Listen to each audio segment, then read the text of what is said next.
Oke, halo, selamat malam semua. Selamat datang di Justisia Law Firm dalam Just Talk Series. Episode hari ini adalah episode kedua kita. Setelah sebelumnya kita sempat pernah diskusi juga tentang Omnibus Law atau Undang-Undang Cipta Kerja sebelum diundangkan. Episode kita kali ini diskusi tentang penyederhanaan perizinan, berusaha dan kemudahan investasi dalam Undang-Undang Cipta Kerja.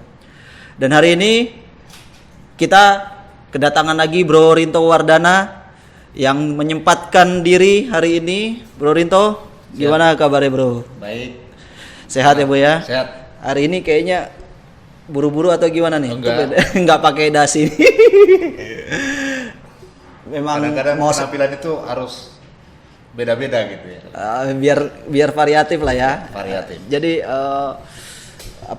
orang lihatnya fresh lah, atau mungkin memang supaya nggak terlalu kaku ya, kasual aja lah ya.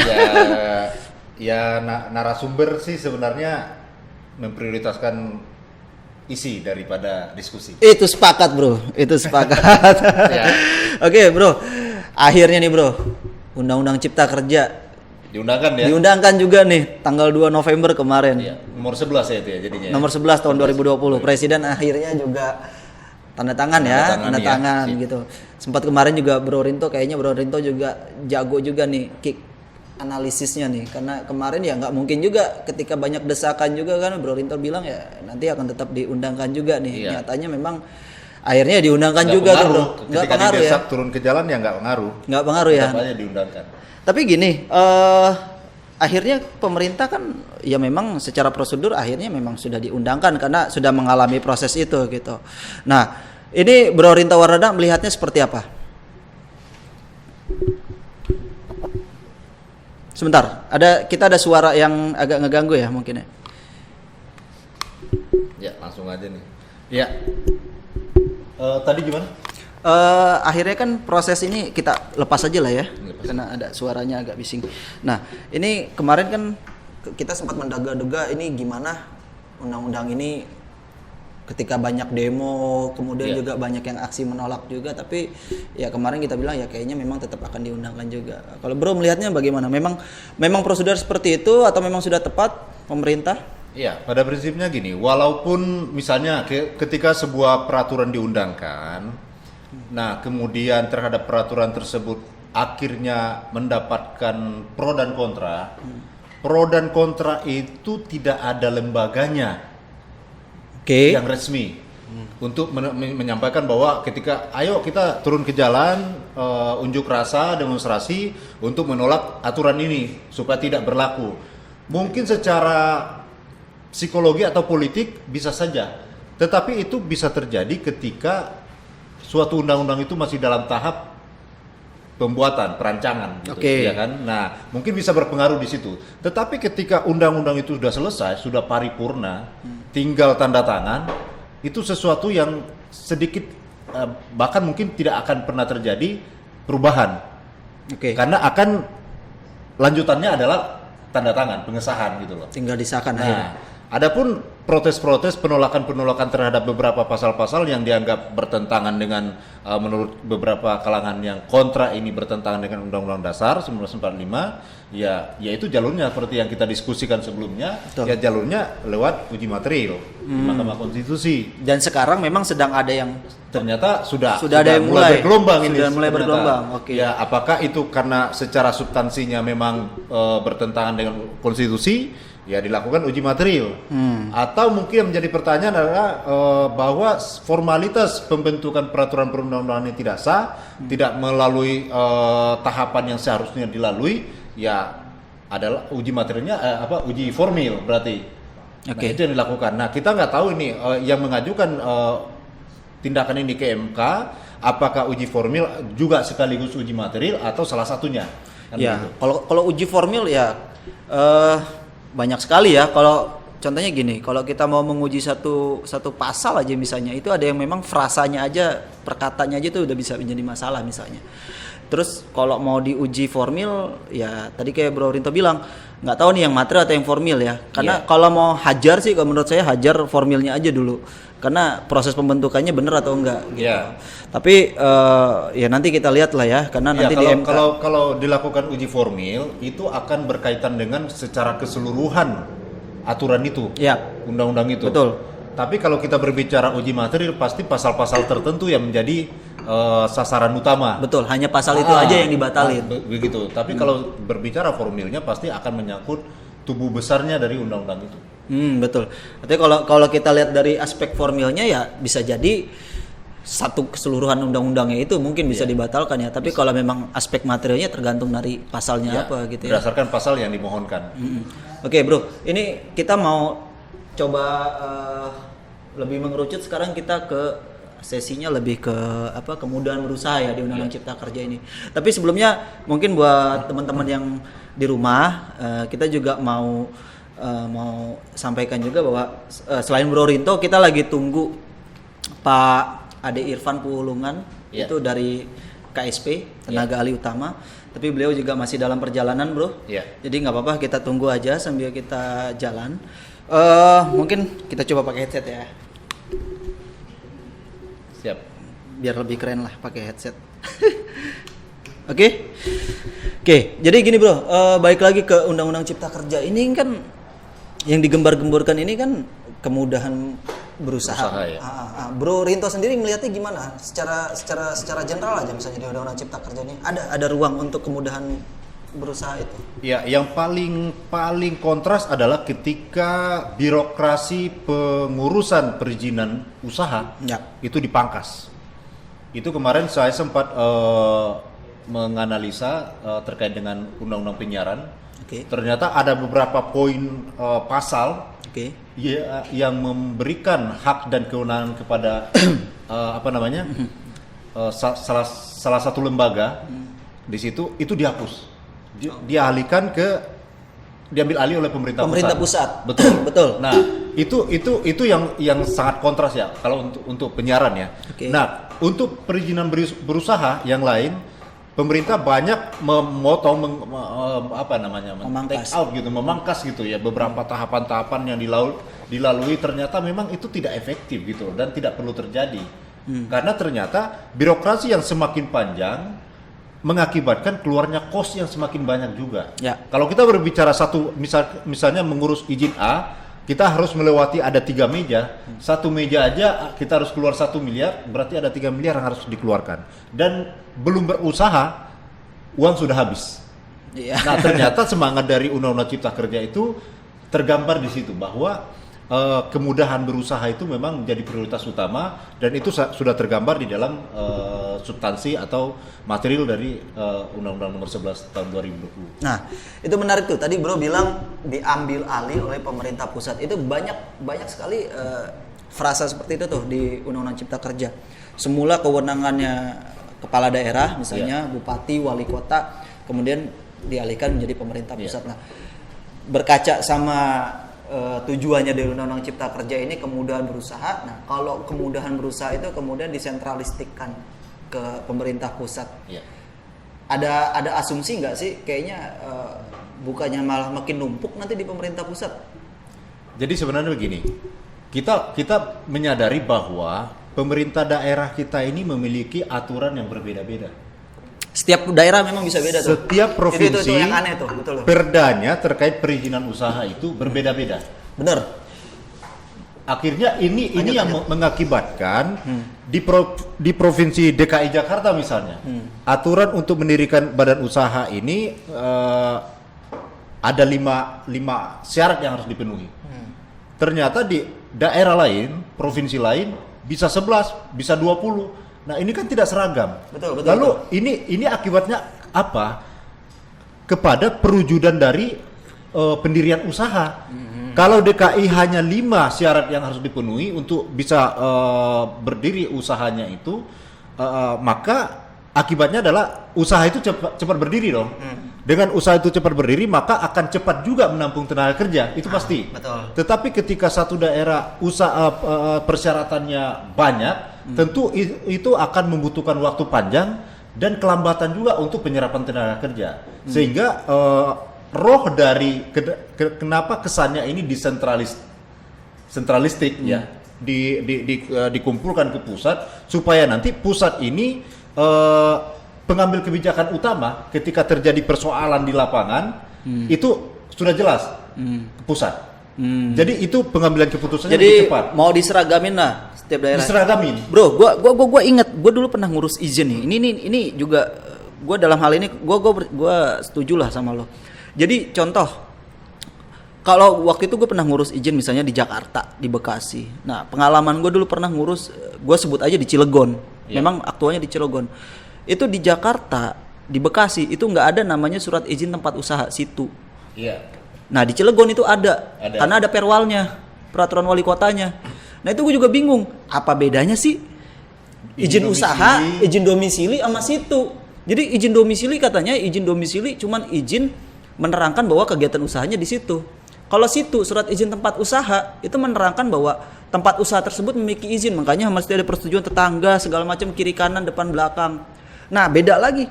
Padahal dulu gue ingat undang-undang gangguan itu tentang izin gangguan ya. Izin gangguan itu Dari pernah warga sekitar juga. Iya, itu juga dari warga sekitar kan. Akhirnya waktu itu Mendagri juga mencabut itu. Jadi tidak ada lagi izin gangguan supaya orang juga berusaha mudah. Tapi waktu itu di Cilegon masih ada tuh. Nah, itu gue juga gua rasa memang salah satu tujuannya seperti itu. Jadi diseragamin nih, setiap daerah bisa jadi ada izin yang aneh-aneh nih. Iya. Ya, gue bilang aneh kenapa? Karena ya mirip-mirip sama izin yang lain gitu.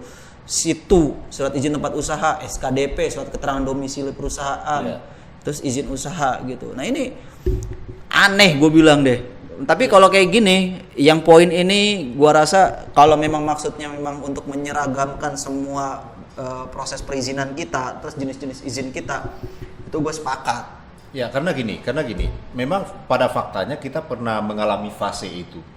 Saya pernah melakukan uji audit. Melakukan legal audit di sebuah perusahaan.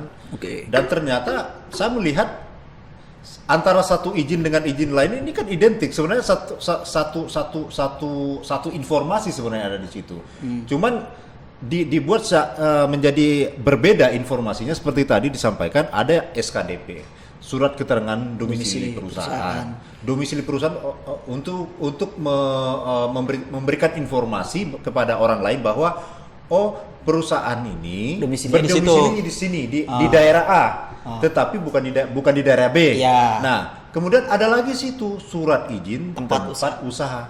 Berarti maksudnya di sini adalah bangunan ini. Iya. Bangunan ini tempatnya di bangunan ini nih. Kalau domisili sebenarnya tidak tepat sasaran kalau kita bicara domisili. Itu dia. Kita PTA itu domisilinya di kampung ini. Tetapi tempatnya tahu nggak? Belum tentu. Tapi tempat kan melekat juga loh. Iya. Kegiatan usaha. Masalahnya kan lebih ke lokal sih, ke daerahnya sih. Kalau yang SKDP itu. Tapi kalau situ memang menyebutkan bahwa di tempat ini, di ruko ini nomor sekian, ini. Tapi substansinya apa sebenarnya? Itu dia maksud gua. Toh di dalam izin usaha itu ada alamatnya dia. Nah, dulu domisili itu perpanjang mesti renewal itu setiap setahun sekali kan. Ya, gue bilang betul. Kalau izin usahanya 5 tahun misalnya, atau misalnya dulu kan izin usaha ada batasannya ya 5 tahun 5 tahun doang, berarti nanti diperpanjang. Nah, domisili diperpanjang tiap tahun, itu kan nggak sinkron. Jadi begini, saya melihat ini akibat daripada undang-undang otonomi daerah sebenarnya. Yes. Jadi kenapa ada banyak izin-izin yang timbul di sebuah daerah itu dalam rangka menggenjot pendapatan asli daerah melalui pendapatan yang tidak kena pajak, apa namanya itu, bukan pajak, penerimaan negara bukan pajak. PNBP. Nah, jadi bisa didapatkan dari sana. Tetapi ternyata maksud untuk meningkatkan PAD dengan cara itu menimbulkan praktek korupsi, suap dan gratifikasi. Karena apa? Yang punya kewenangan untuk menerbitkan situ, ya kan, SKDP itu kan dinas terkait di daerah itu. Di mana dengan adanya pengurusan satu izin aja, itu dinas terkait itu bisa mendapatkan fulus yang nggak sedikit. Iya. Masuk ke daerah mungkin nggak seberapa, mungkin 100.000, 150.000. Tetapi karena diciptakan kondisinya bahwa mengurus izin ini kita harus mengeluarkan duit 5 juta. Ya 5 juta yang harus keluar. Padahal sebenarnya izin itu, nah ini kalau di daerah ada juga izin yang mesti bayar gitu kalau dulu. Iya, memang bayar ya. Memang bayar. Ya cuman ya itulah maksud gue, orang mau bikin usaha udah dipersulit dari awalnya ya. Sekarang orang juga malas juga. Nah, makanya kan kalau kita lihat di Undang-Undang Nomor 11 Tahun 2020 ini, kita lihat kalau kita mau positif, mau jujur, kita harus melihat bahwa Undang-Undang Nomor 11 2020 ini rohnya adalah bagaimana sebesar-besarnya pemerintah ini membuka lapangan pekerjaan dengan meminimalisir perizinan dan juga birokrasi yang ada. Sehingga ketika saya mau membuka usaha saya, cukup dengan satu izin tapi telah mengcover keseluruhan kewajiban-kewajiban saya kepada negara. Kan begitu. Benar. Nah, sehingga ini yang terjadi di Undang-Undang Nomor 11 2020. Nah, kalau kita melihat kurangnya, nggak ada aturan yang bebas dari kekurangan sebenarnya. Ya. Jadi kekurangan itu ya bisa kita uji, bisa kita perbaiki, ya kembali lagi ke Mahkamah Konstitusi sebenarnya. Ya. Tetapi kita maju ke Mahkamah Konstitusi pun harus ada kerugian yang nyata atau potensi kerugian yang akan dihadapi dengan berlakunya pasal itu. Oke. Seperti itu. Nah, ini gua mau coba lebih kita ngebahas sedikit nih bro tentang Undang-Undang Cipta Kerja nih kan. Tadi kita ngebahas secara generalnya ya benar akan diambil alih oleh pusat, karena gua tadi sepakat juga kalau memang. Sorry, saya sedikit koreksi. Sebenarnya kata diambil alih oleh pusat itu bukan berarti segala keputusan itu ada di pusat. Sebenarnya di daerah itu ada. Okay. Ada kewenangan hak yang diberikan kepada daerah untuk berkontribusi dalam rangka pengurusan perizinan. Tetapi ketika hal-hal yang sifatnya berpotensi menimbulkan perdebatan dan akan menimbulkan membutuhkan waktu yang lama, maka pusat ambil alih. Okay. Supaya nanti keputusannya jelas di pusat. Ya. Tapi bukan keseluruhan. Ya, artinya kewenangan untuk menentukan perizinan kalau di Undang-Undang Cipta Kerja ini gue bilang norma standarnya itu nanti ditentukan oleh pusat. Yeah. Jadi pemerintah daerah di luar norma sama ketentuan standar yang sudah diatur nanti di dalam undang-undang ini atau mungkin PP-nya itu, ya kita harap jangan sampai jangan ada izin-izin yang aneh-aneh lagi lah yang mempersulit orang. Yeah. Kan gitu kan kita. Ya karena di Indonesia ini kan semakin susah mengurus sesuatu, semakin banyak uang berputar. Itulah ada bisnis percaloan bro.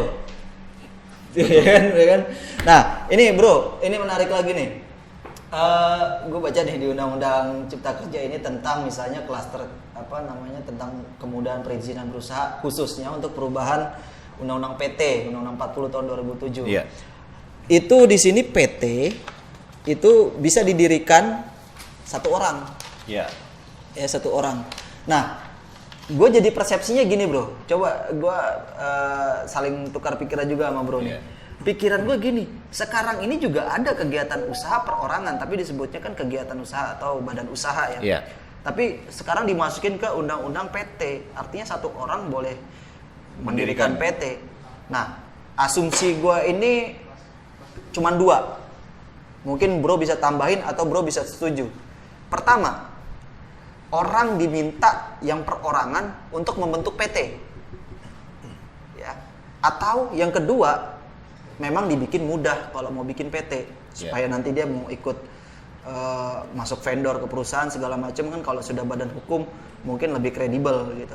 Asumsi gue cuma dua sebenarnya nih, orang dipaksa bikin PT supaya nanti ada tertib pajak segala macam, perorangan ya, atau orang itu diberikan kemudahan, memang tujuannya memang memberikan kemudahan. Lu ngelihatnya kayak gimana bro? Jadi begini, isu ini sebenarnya perorangan ya? Bukan. Saya pernah menangani satu perkara. Oke. Ini menarik nih pasti nih. Saya pernah menangani satu perkara. Sebenarnya perkara ini akan saya daftarkan di Pengadilan Negeri Jakarta Selatan. Akan berarti masih baru nih. Oke. Akan. Sedang saya godok. Dan saya kaget juga ketika dalam proses menyiapkan gugatan ini diundangkan di Undang-Undang Nomor 11 dan saya lihat ada perubahan di undang-undang PT-nya.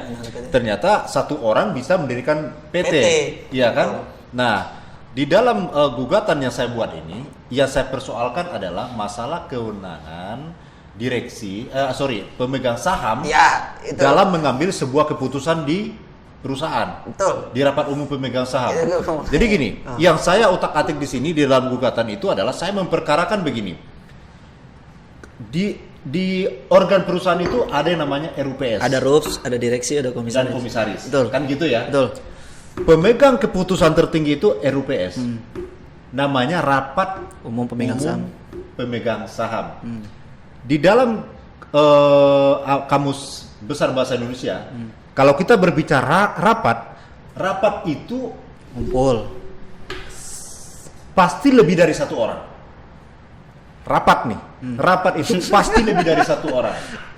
Karena organnya itu namanya rapat. Iya. Berarti dalam mengambil satu keputusan, mau itu rapat umum pemegang saham tahunan atau luar biasa, itu tetap namanya rapat. Artinya harus ada satu orang atau lebih, minimal 2 orang itu. Nggak bisa 1 orang dalam rapat itu. Sekalipun dia pemegang saham mayoritas, ya kan? Karena memang organnya rapat. Iya, betul. Jadi banyak sekali sesat pikir yang kita hadapi dan kita lihat, karena seseorang ini pemegang saham mayoritas dan dia adalah pengendali, maka dia bisa memutuskan sendiri mengambil keputusan sendiri terhadap jalannya perusahaan itu. Benar apa tidak? Menurut kacamata saya, analisa saya, itu sudah salah. Kenapa saya katakan salah? Karena organnya rapat. Organnya rapat umum pemegang saham. Betul. Dan itu kayaknya nggak pernah dihapus atau direvisi nih. Iya. Organnya tetap sama, RUPS, Jadi di situ direksi, komisaris. organnya bukan namanya keputusan pemegang saham, bukan. Ya, RUPS. Tapi rapat.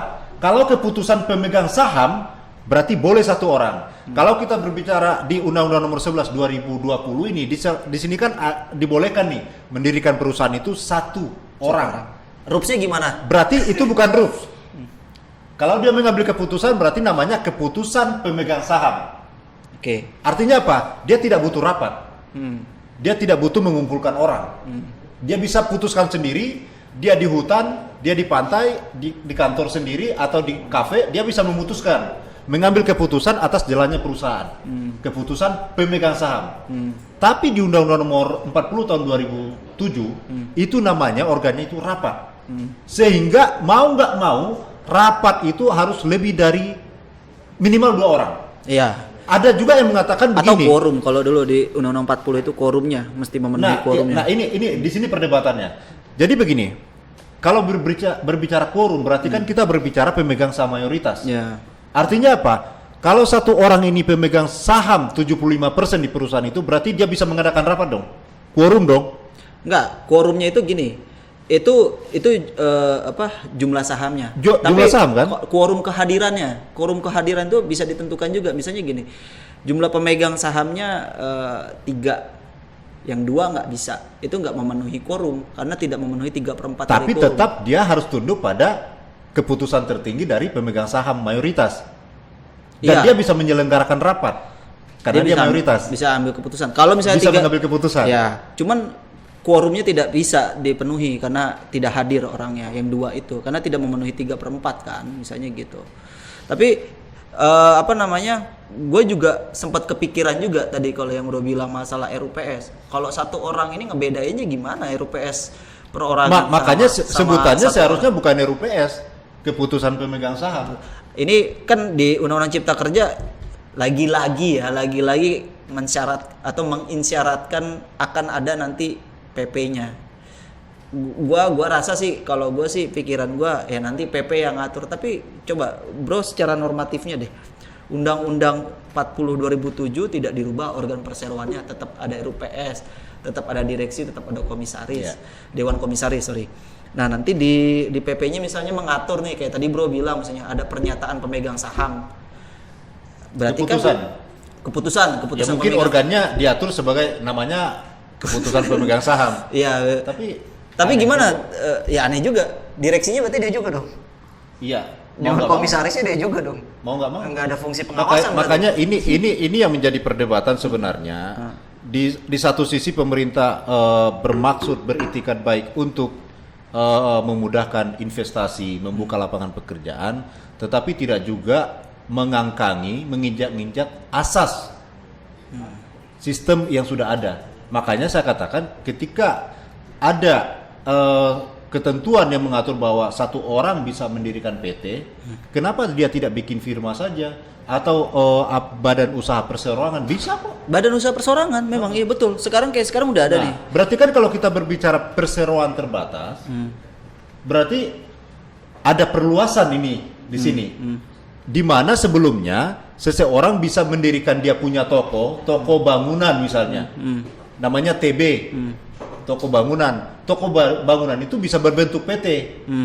Berarti acuannya kepada undang-undang PT. Bagaimana mengambil keputusan? Kan begitu. Betul. Nah, itu yang saya otak-atik masalah rapat itu tadi.